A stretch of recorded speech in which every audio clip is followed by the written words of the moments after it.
పోసాని కృష్ణమురళి ఈ పేరు వినగానే మనకి చాలా విషయాలు కనిపిస్తూ ఉంటాయి. చాలా సంగతులు కూడా మైండ్‌లో మెదులుతూ ఉంటాయి. అందుకు కారణం ఏంటంటే అతను సినిమా రైటర్‌గా మొదలయ్యి ఆ తర్వాత నటుడిగా ప్రస్థానం మొదలుపెట్టి నటుడిగా చాలా దాదాపు 500 సినిమాల పైగా యాక్ట్ చేసినటువంటి సందర్భం కనిపిస్తుంది. 500 సినిమాల పైగా నటించడం మాత్రం చాలా పెద్ద విషయం అది నిజానికి. ఎందుకంటే అతను చేసినటువంటి సినిమాలు అంటే కామెడీ రోల్స్ కావచ్చు, విలన్ రోల్స్ కావచ్చు, కామెడీ విలన్స్ రోల్స్ కావచ్చు, అంటే రకరకాలైనటువంటి పాత్రలతో ఆకట్టుకొని మెప్పించాడు. అంతవరకు బాగుంది. కాకపోతే పాలిటిక్స్‌లోకి ఎంటర్ అయిన తర్వాత అతను ప్రవర్తించినటువంటి విధానం కావచ్చు, అతను చెప్పినటువంటి మాటలు కావచ్చు, అతను చేసినటువంటి వ్యాఖ్యలు కావచ్చు, ఇవన్నీ కూడా చాలా సందర్భాల్లో కాంట్రవర్సీగా క్రియేట్ అయిపోయి చాలా సందర్భాల్లో ఎదుటి పార్టీ పట్ల చాలా అసహ్యకరమైనటువంటి మాటలు కూడా అతను వాడినట్టు కూడా మనకు కనిపిస్తుంది. ప్రధానంగా చూస్తే జగన్ పార్టీ అధికారంలోకి వచ్చిన తర్వాత అతను మాట్లాడినటువంటి విధానం కావచ్చు, అతని బిహేవియర్ కావచ్చు, అతని ప్రవర్తించినటువంటి విధానం కావచ్చు, ఇవన్నీ చాలా నీచమైనటువంటి అసహ్యకరమైనటువంటి జుగుప్సాకరమైనటువంటి భాష వాడాడు. దాంతోపాటు చిరంజీవితో మాట్లాడిన విధానం కావచ్చు, పవన్ కళ్యాణ్ గురించి మాట్లాడిన విధానం కావచ్చు, లేకపోతే ఇప్పుడు సీఎం ఉన్నటువంటి చంద్రబాబు నాయుడు గారి మీద మాట్లాడినటువంటి మాటలు కావచ్చు, ఇవన్నీ కూడా అసహ్యకరమైనటువంటి భాషతోని ఇలాంటి ఇబ్బందికరమైనటువంటి పదజాలంతోని అభ్యంతరకరమైనటువంటి పదజాలతో వాడినటువంటి పదాలు కావచ్చు, ఇవన్నీ కూడా ఒక రకంగా పోసాని కృష్ణమురళి పరిధి దాటాడని చెప్పి చాలా స్పష్టంగా అప్పటికే అర్థమైపోయింది చాలామందికి.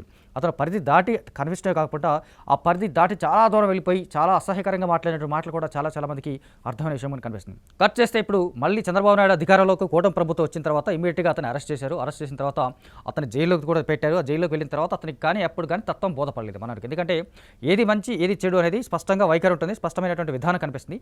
ఆ మంచి చెడుల మధ్య మాట్లాడుకునేటువంటి విధానం మాత్రం చాలా క్లియర్గా ఉంటుంది.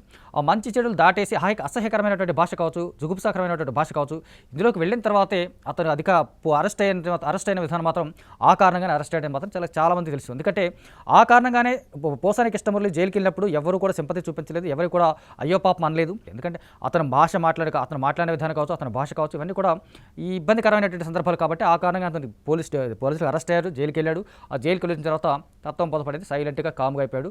ఆ తర్వాత అతను లేటెస్ట్గా అతను ఒక ప్రెస్ మీట్ పెట్టాడు. ఆ ప్రెస్ మీట్ ఏంటి, ఒక సినిమా చేస్తున్నాడు స్వీయ దర్శకత్వం, అంటే దాని ప్రొడ్యూసర్, ఒక డైరెక్టర్, అతను మెయిన్ లీడ్గా చేస్తున్నటువంటి ఒక సినిమా అనౌన్స్ చేశాడు. ఆ సినిమా పేరు ఏంటంటే ఆపరేషన్ అరుణారెడ్డి.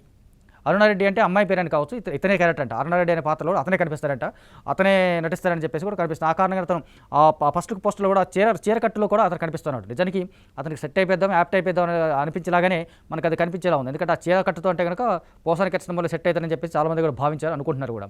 ఆపరేషన్ అరుణారెడ్డికి సంబంధించినటువంటి ప్రెస్ మీట్ చూస్తే కనుక ఆ ప్రెస్ మీట్లో అతను మాట్లాడిన మాటలు కావచ్చు, అతను చెప్పినటువంటి విషయాలు కావచ్చు, అతను చెప్పినటువంటి సందర్భాలు కావచ్చు, ఇవన్నీ కూడా చాలా వరకు మనోడికి విషయం క్లియర్గా అర్థమైపోయి జైలుకి వెళ్ళిన తర్వాత వచ్చినటువంటి క్లియర్గా అర్థమైనటువంటి విషయం కూడా కనిపిస్తుంది.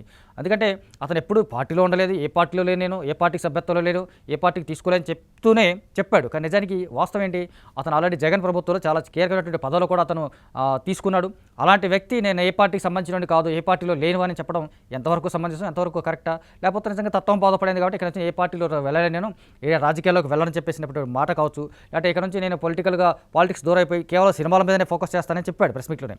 చాలా సినిమాల మీదనే ఫోకస్ చేస్తాను, సినిమాలు మాత్రమే చూసుకుంటాను నేను అని చెప్పేసినటువంటి మాటలు కూడా, అంటే అతను ఇక రాజకీయాల నుంచి తప్పుకున్నట్టు ఇండైరెక్ట్గా చెప్పేసి అర్థమైంది. ఎందుకంటే ఆ జైలుకి వెళ్ళి వచ్చిన తర్వాత జైలు ముందు జైలు తర్వాత అనేది జీవితంలో జరిగినటువంటి మార్పులు కావచ్చు, ఆ సంబంధించిన సందర్భాలు కావచ్చు, ఇవన్నీ కూడా చాలా వరకు చాలా స్పష్టంగా అర్థమైపోయింది ఆయనకి. జైలుకి వెళ్ళి వచ్చిన తర్వాత తన జీవితంలో ఏం జరిగింది, ఏం కోల్పోయాడు, ఏం జరిగింది అనేది మాత్రం చాలా వరకు అర్థమైంది, స్పష్టంగా చాలా క్లియర్గా తెలిసిపోయింది. ఆ సందర్భంగా చెప్పినటువంటి ప్రెస్ మీట్లో కావచ్చు, ఆ సినిమా జర్నలిస్ట్ అందరినీ రిక్వెస్ట్ చేస్తున్నాడు, నన్ను ఎంకరేజ్ చేయండి, నా సినిమాకి బాగు చేయండి, నా సినిమా బాగుండాలి అని చెప్పేసి కోరుకోవాలి. అంటే దాంతోపాటు గతంలో తను వైసీపీ ప్రభుత్వంలో తను కొంతమంది చేసినట్టు కొన్ని ప్రెస్ మీట్ల వల్ల నన్ను ఈనాడు, ఆంధ్రజ్యోతి, ABN, TV5 వీళ్ళందరూ కూడా నన్ను మెచ్చుకున్నారు, చాలా ఆకట్టుకున్నారు, చాలామంది మెచ్చుకున్నారని చెప్పేసి చెప్పిన విధానం కావచ్చు. అంటే ఇండైరెక్ట్గా వాళ్ళందరినీ మళ్ళీ ఒకసారి గాలం వేయటం, లేదా ఎరవేయడం, లేకపోతే సింపుల్గా మళ్ళీ అతను సినిమా చేస్తున్నట్టు కాబట్టి ఆ సినిమా వాళ్ళందరికీ అతను మళ్ళీ యాక్సెప్ట్ చేయాలని చెప్పేసి ఇండైరెక్ట్గా కోరుకుంటున్నట్టుగా, లేకపోతే డిమాండ్ చేస్తున్నట్టుగా మనకు అర్థమవుతుంది మనకు. సో మొత్తంగా పోసాని కృష్ణమురళి మరొకసారి సినిమాలోకి వస్తాడని చెప్పేసి చాలా స్పష్టమైనటువంటి విషయంగా కనిపిస్తుంది మనకు. అంటే ఆపరేషన్ దుర్యోధన లాంటి కైండ్ ఆఫ్ సినిమా ఇది ఉండబోతుంది, ఆ తరహాలోనే సినిమా ఉండబోతుంది. ఇది కూడా పొలిటికల్ సటైరికల్గా ఉంటుంది. మళ్ళీ ఈ సినిమాలో కూడా రాజకీయపరమైనటువంటి వ్యాఖ్యలు ఉంటాయి, రాజకీయపరమైనటువంటి సటైర్లు ఉంటాయి. కాకపోతే ఏ పార్టీకి సంబంధం ఉండదు, ఏ పార్టీకి సంబంధించినటువంటి మాటలు కూడా ఇందులో వాడను నేను. అయినప్పుడు కూడా పొలిటికల్ సటైరికల్ సినిమా అని చెప్పేసి కూడా చెప్పినటువంటి మాట చూస్తే అంటే ఇతను మారలేదని మాత్రం చాలా మనకి అర్థమైపోతుంది. ఎందుకంటే మారితే కనుక నిజం ఒక రెగ్యులర్ సినిమా చేయొచ్చు, లేదంటే ఒక మంచి కామెడీ సినిమా చేయొచ్చు, లేదంటే కుటుంబ కథా చిత్రాల రచయితగా ఆయనకు మంచి పేరుంది. నిజానికి కుటుంబ కథా చిత్రాలకు చాలా గొప్ప రచయితగా మంచి పేరుంది. అలాంటి ఒక సినిమా చేయొచ్చు, లేకపోతే ఇంకేదైనా సినిమా చేయొచ్చు. కానీ మళ్ళీ పొలిటికల్ బ్యాక్‌గ్రౌండ్‌లో ఉన్నటువంటి సినిమా కావచ్చు, పొలిటికల్ బ్యాక్‌డ్రాప్‌లో ఉన్నటువంటి కథ కావచ్చు, ఆ కథతోనే వస్తున్నాను. మళ్ళీ పొలిటికల్ సటైరికల్ ఉంటుంది. సమాజంలో జరిగేటువంటి చాలా సమస్యలను ప్రస్తావిస్తాను.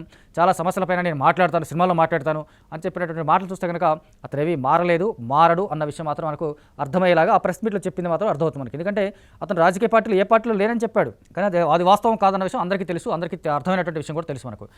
అంటే రాజకీయ పార్టీలో లేకపోవడం అనేది మాత్రం చాలా బూత్ లాంటి పదం కూడా మనం అనుకోవచ్చు సింపుల్‌గా చూస్తే.